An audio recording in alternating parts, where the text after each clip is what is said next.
कि माटी बनल शरीरिया माटी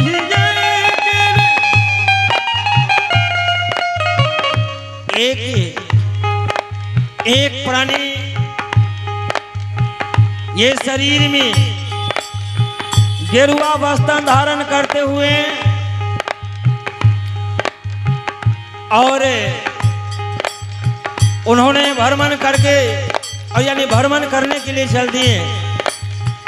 जब ही नदी की छार पहुंचते हैं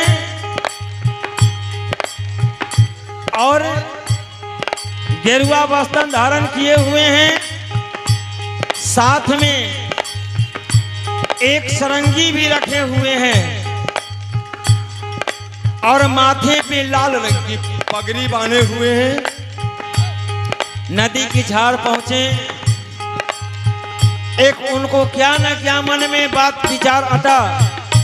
वो अपने ने मुखार से कहा कि ये संसार में तो कुछ भी नहीं लग रहा है। जब नदी की छार आते हैं तो एक मकान भी नहीं मिल रहा है, न कोई ऐसा पेड़ पौधा भी मिल रहा है। तो ये संसार में है तो क्या है? ये मानव झूठ तो बिल्कुल माया की जाल में उझराया हुआ है। वास्तव में मिट्टी उठा करके देखते हैं तो जब मिट्टी को उठा कर देखते हैं तो मिट्टी को जब बुकनी करते हैं, मिट्टी को आईना की समान जब रिश्ते हैं देखते हैं तो मिट्टी में कुछ नहीं है। तो कहते हैं मन से कि वास्तविक में ये मानव का ये मिट्टी का शरीर जो बना है और ये शरीर को फिर मिट्टी में मिला दिया जाता है तो उस मिट्टी में फिर कुछ नहीं मिलता है। ऐसे ही कहते हैं क्या, माटी बनल पिजरावा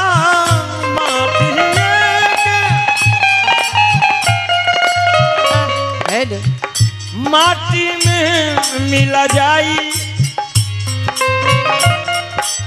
ए भाई जी माटी में मिल जाई। ए भाई केहू कुछ लेके नहीं जाई।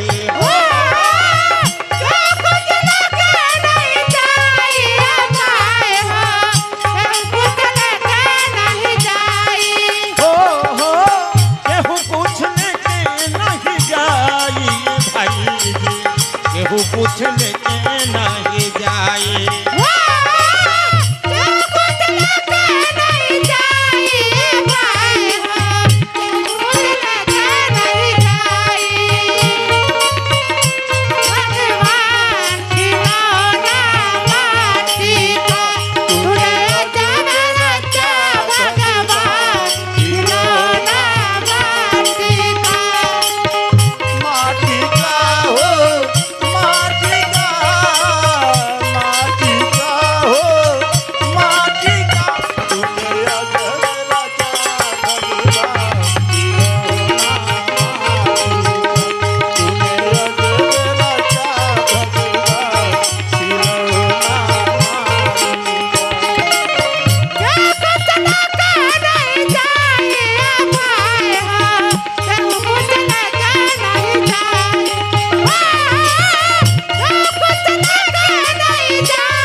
और आप हैं इनाम के दौर में नीतीश कुमार मिस्त्री, आप जी की तरफ से भी 21 रुपये की सेवाएं हैं। इस निर्गुण भजन को शोभा बढ़ाएं, परमात्मा सदा इसी तरह आपका भी शोभा बढ़ाएं। ये कहते हो कहना है भैया हो सुधीर भैया। पाप और पुण्य के दुई को डगरिया जीवन जे करम मुसाफिर मुसाफिर जीवन जे करम मुसाफिर।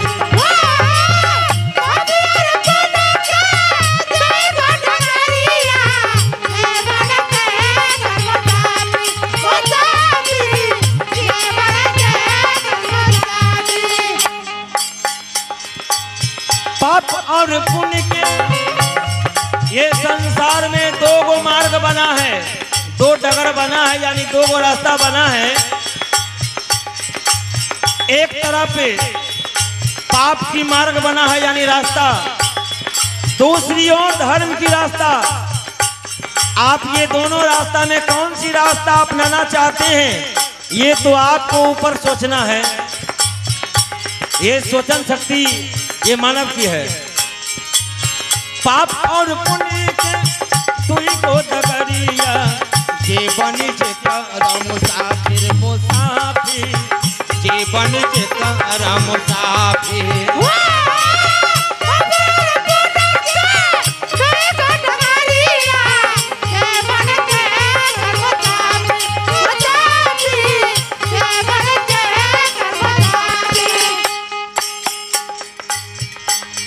अच्छा करते हैं तो अच्छा जगह जा रहे हैं, बुरा कर्म करते हैं तो बुराई की जगह पे जाना पड़ेगा। धर्मराज के हेलो चेक हेलो अरे धर्म के रे काटा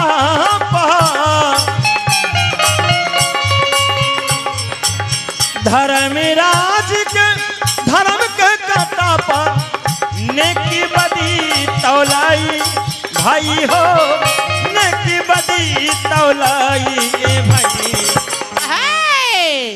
जैसे कहने का मतलब है एक पलड़ा पर पाप को रखा जा रहा है, दूसरी पलड़ा पर धर्म की रखा जा रहा है। अब जैसे मान के चलिए कि भगवान कृष्ण के साथ और सत्यभामा के साथ कुछ ऐसा बात हो गया तो सत्यभामा ने बोली कि स्वामी हमें पारिजात की वृक्ष चाहिए। भगवान कृष्ण कहे कि नहीं, मैं वृक्ष तुम्हें लाकर नहीं दूंगा। लेकिन सत्यभामा जो है जिद ठानती है। तो सबसे पहले कृष्ण भगवान कहते कि तुम्हें परीक्षा लेना पड़ेगा। अगर हम परीक्षा नहीं ले रहे हैं और तुम अगर परीक्षा नहीं दे रही हो तो बात आगे कैसे बढ़ेगा। इसलिए पहले तुम परीक्षा में परिपूर्ण हो जाओ। भगवान कृष्ण एक पलड़ा पे बैठ गए और सत्यभामा की इतनी भी घमंड थी कि हमारे घर में इतनी खजाना है, इतनी सोना चांदी है जो मैं प्रभु को आज तौल दूंगी। सारी जेवर चढ़ा दी। अंत में जब वो कांटा नहीं झुक रहा है, पलड़ा नहीं झुक रहा है, तब क्या होता है जो अपनी शरीर में जितने भी आभूषण पहनी हुई थी वो भी खोलकर आभूषण को पलड़ा पे चढ़ाई, फिर भी जो है कांटा नहीं झुक रहा है। हाजी अंत में भगवान कृष्ण कहते हैं क्या कि देवी कहते हैं, कैसे कहते हैं, अब तुम परीक्षा में परिपूर्ण हो गई हो। तुम्हारी अहंकार जो है, मन में जितनी अहंकार थी वो खत्म हो गया है। मैं अंत में तुम्हारी पोल को जो है मैं ये बता रहा हूं। एगो बात समझो, ये सब कुछ तुम ठीक कर दिया, लेकिन एक चीज चढ़ाओ उस पे। क्या चीज? एक तुलसी का पत्ता। जैसे ही तुलसी का पत्ता चढ़ाती है, दोनों पलड़ा जो है बिल्कुल जो है हो गया, बराबर में बराबर आ गया है। तो अहंकार भी एक भगवान की भोजन है।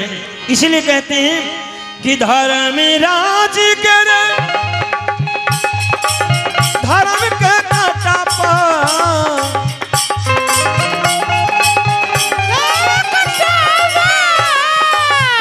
नेकी बदी तौलाई भाई जी, नेकी बदी तौलाई ए भाई हो, केहू कुछ लेके नहीं जाए।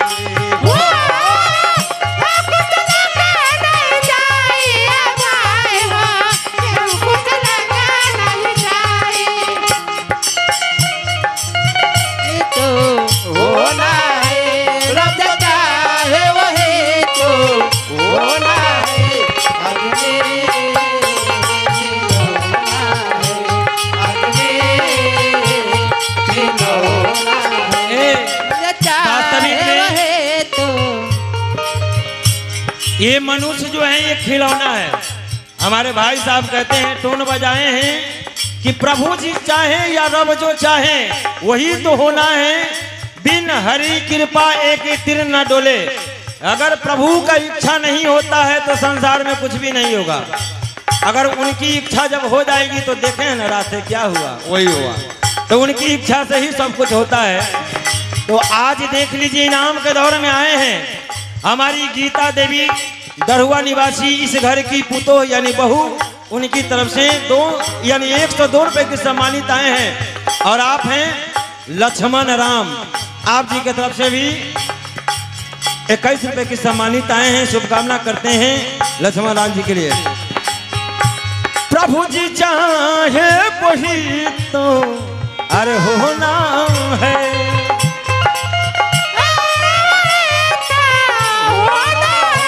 रब जो चाहे वही तो होना है। आदमी ही खिलौना है।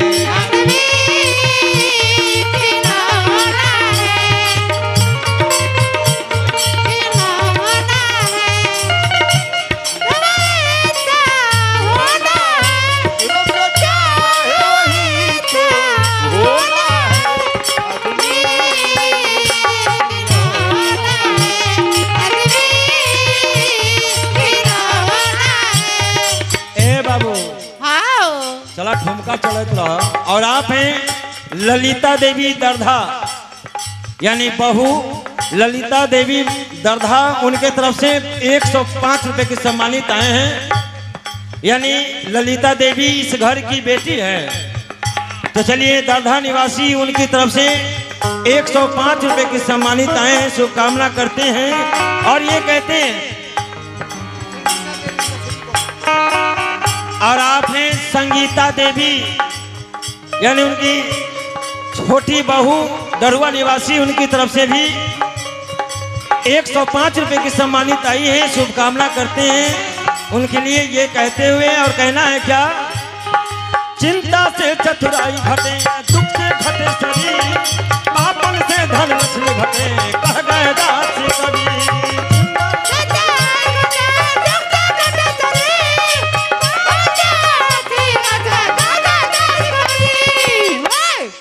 चिंता से चतुराई घटता है ये शरीर का, यानी ये शरीर में जो है जितने भी बुद्धि विवेक नॉलेज जो भी रहता है ये सब समाप्त हो रहा है। तो चिंता करते हैं, किसी तरह अगर फिक्र चिंता करते हैं तो चतुराई हमारी खत्म हो रही है। अगर ये शरीर में अगर किसी तरह आफत आ गया, विपत्ति आ गया, तो बीमारी शरीर में घुसना शुरू हो गया। हाँ जी। तो चिंता से चतुराई घटे, दुख से घटे शरीर। अगर किसी तरह पाप कर्म की ओर जाते हैं तो हमारी घर की संस्कार जा रही है। तो चिंता से चतुराई घटे, दुख से घटे शरीर, पाप से धन लक्ष्मी घटे, कह गए दास कबीर। चिंता से चतुराई घटे, दुख से घटे शरीर, पापन से धन लक्ष्मी घटे, कह गए दास सुधीर।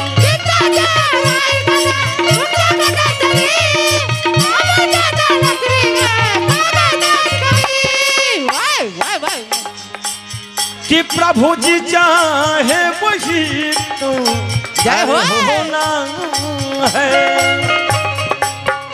प्रभु जी चाहे वही तो होना है। आदमी खिलौना है।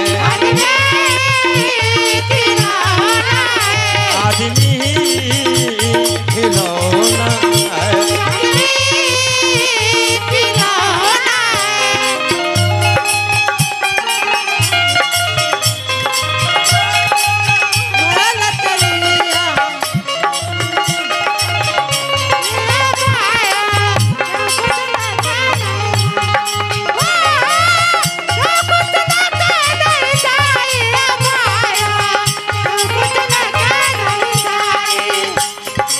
भैया हो सुनील भैया,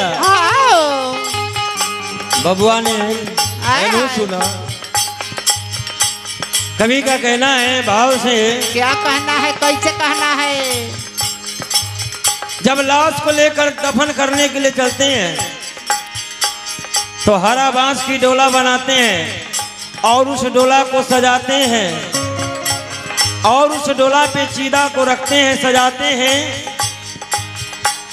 और ऐसी तो डोली बनाते हैं कि एक दुल्हन की तरह डोली को बनाते हैं, उस पर चीता साज कर चलते हैं। तो कवि का कहना है, चार कहरिया अरे बांसी के डोलिया,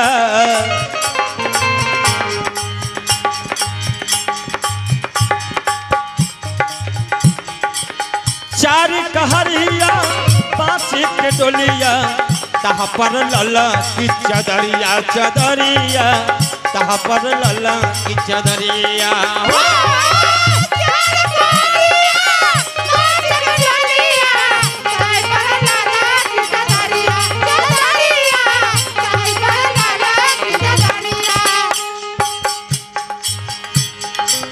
चार रे कहा बांसी के रे डोला रे बनावल,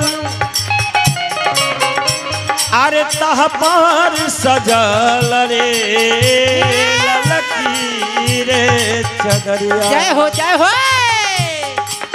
चार कहरिया बांसी के डोलिया, तहाँ पर लला की चदरिया चदरिया, तहाँ पर लला की चदरिया।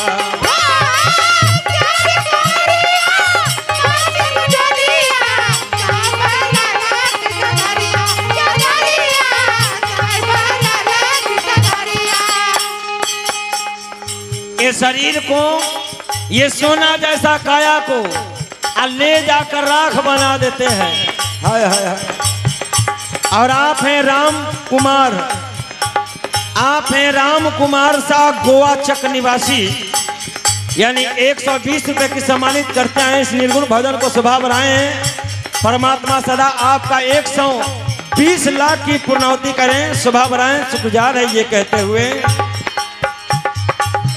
चार कहरिया बांसी के डोलिया, तहाँ पर लला की चदरिया चदरिया, तहाँ पर लला की चदरिया।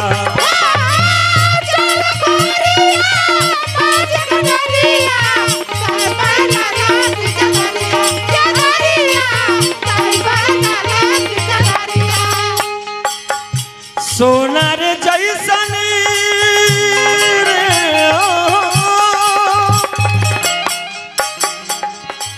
सोना रे जैसन अरे सुंदर रे काया के,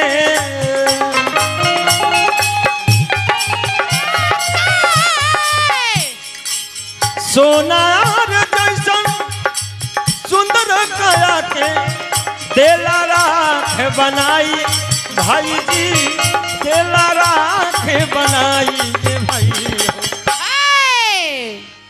कि सोना रे जैसन जैसन अरे सुंदर देह के, देला राखे बनाई ए भाई हो, ए भाई हो, केहू कुछ लेके नहीं जाए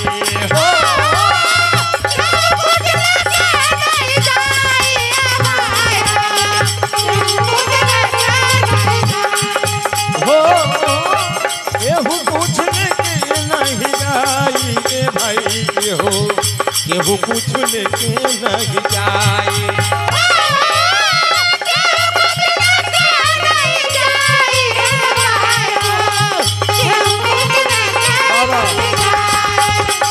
माटी के बनल शरीरिया, माटी